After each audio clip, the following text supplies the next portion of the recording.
अस्सलाम वालेकुम my YouTube family. आप सब कैसे हैं? उम्मीद करती हूँ आप सब ठीक होंगे। अल्हम्दुलिल्लाह हम भी ठीक है।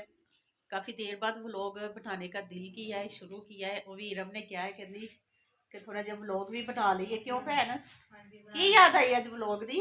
व्लॉग जो देखते हैं वो याद आए सारे, वो सारे याद आए ने। लाइक लूक तो कोई करता नहीं, ठीक है, ते जेरे वेंदे ने सानू ते वो सारे सानू आए ने याद अज।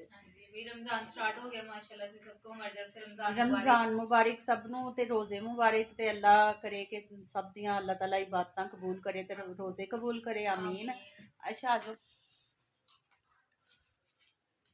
अस्सलाम वालेकुम माय यूट्यूब फैमिली, कैसे हैं आप सब? उम्मीद करती हूँ आप सब ठीक होंगे। आयशा ने भाई उम्मीद की आप सब ठीक होंगे। आप सारे सारे सारे रोजे रखें। हाँ आयशा ने भी 4 रोजे रखे हैं। क्यों भाई आयशा, हाँ जी। कुछ भी फील हुआ है कोई भूख प्यास? नहीं, कुछ भी नहीं फील हुआ। असल में आयशा बीमार हो गई थी जिस वजह से मैंने इसके रोजे फिर मैंने कहा नहीं भैन तू ना रख, असी वड्डियां हैगियां तिन्ने रखन वास्ते। ते साडे माशाल्लाह फुल फिलहाल सारे जा रहे हैं अल्हम्दुलिल्लाह। अल्लाह ताला सब नूं तौफीक देवे रोजा रखन दी। ते काफी परेशानियां ते मुश्किलां चों लंघने पैसा दिल नहीं सी करदा आपस च एक दूजे नूं भी बुलाउण ते।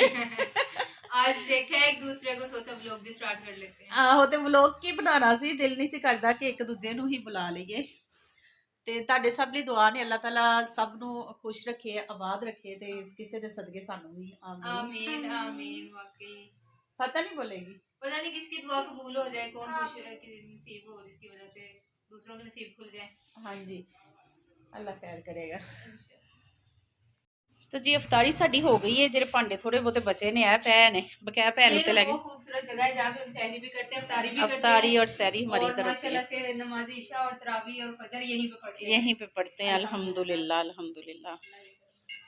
हाँ जी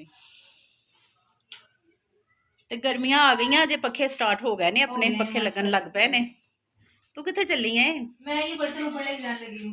अच्छा बस इन्ना ही काफ़ी। उत्ते दुआ करना कि असी कोशिश करांगे डेली व्लॉग बनाइए। साडे माशाल्लाह 1000 सबसक्राइबर हो गए ने, 1001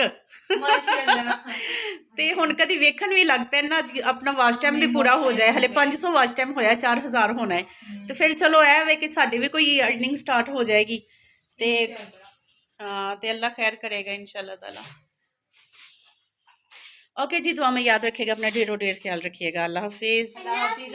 अब इंशाल्लाह सुबह सहरी में मुलाकात होगी। खैर खैरियत से अभी ईशा की नमाज पढ़ते हैं और तरावीह पढ़ते हैं, रोजे की तैयारी करते हैं इंशाल्लाह ताला। अल्लाह हाफिज। अल्लाह हाफिज़ बोलो आयशा।